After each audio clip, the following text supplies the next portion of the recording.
The Lord be with you. And with your spirit. A reading from the Holy Gospel according to Mark. Glory to you, O Lord. After the 5,000 had eaten and were satisfied, Jesus made his disciples get into the boat and precede him to the other side toward Bethsaida, while he dismissed the crowd. And when he had taken leave of them, he went off to the mountain to pray. When it was evening, the boat was far out on the sea, and he was alone on shore. Then he saw that they were tossed about while rowing, for the wind was against them. About the fourth watch of the night, he came toward them, walking on the sea. He meant to pass by them.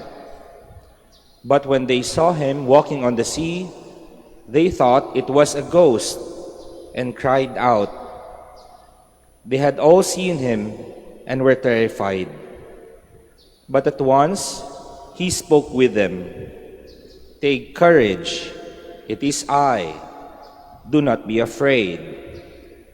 He got into the boat with them, and the wind died down. They were completely astounded. They had not understood the incident of the loaves. On the contrary, their hearts were hardened. The Gospel of the Lord. Praise to you, Lord Jesus Christ. Please be seated.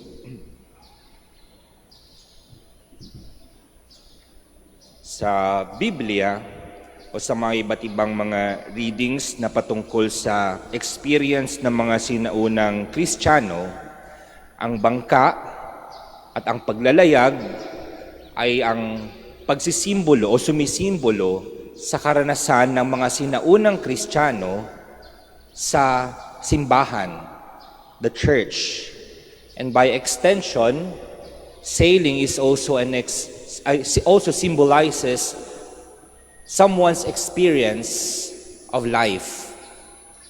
And we all know, lalong-lalo na po sa mga natry na po na sumakay ng bangka o sumakay ng barko, that sometimes sailing would depend on the sea.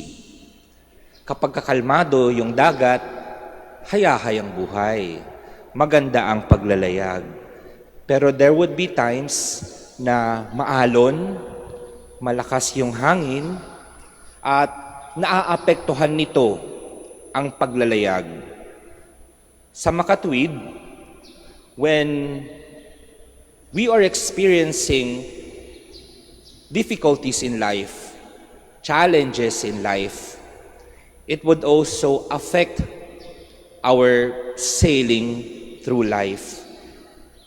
And sometimes, or more often than not, it would render us fearful, natatakot. At alam po natin na kapag tayo'y natatakot, naaapektuhan din ng ating mga sarili. First of all, our mentality or the way that we would think.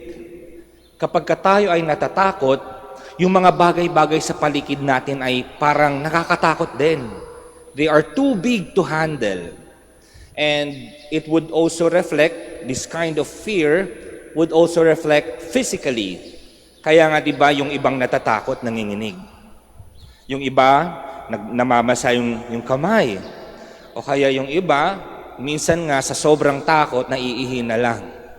And other than this one, it's more of the psychological effect of fear that I think would also be needed to realize more na ang pagkatakot, fear, would definitely affect the way that we do things, the way that we think, and the way that would relate to life in general.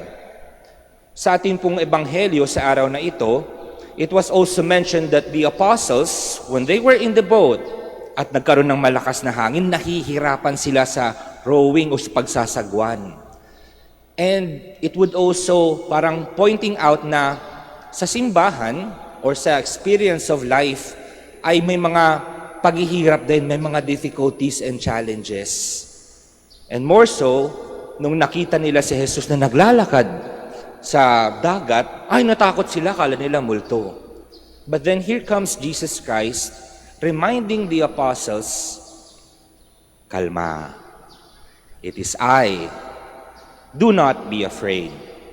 And what's I think yung mahalaga na makita din natin more than yung words of Jesus is His action. Ano yung ginawa niya? Pinuntahan niya yung kanyang mga apostles na noon ay natatakot, naguguluhan, nahihirapan sa paglalayag. And He went on the boat. Sinamahan niya ang kanyang mga apostol. And this event would also tell us something about our own life, about our experience of the church.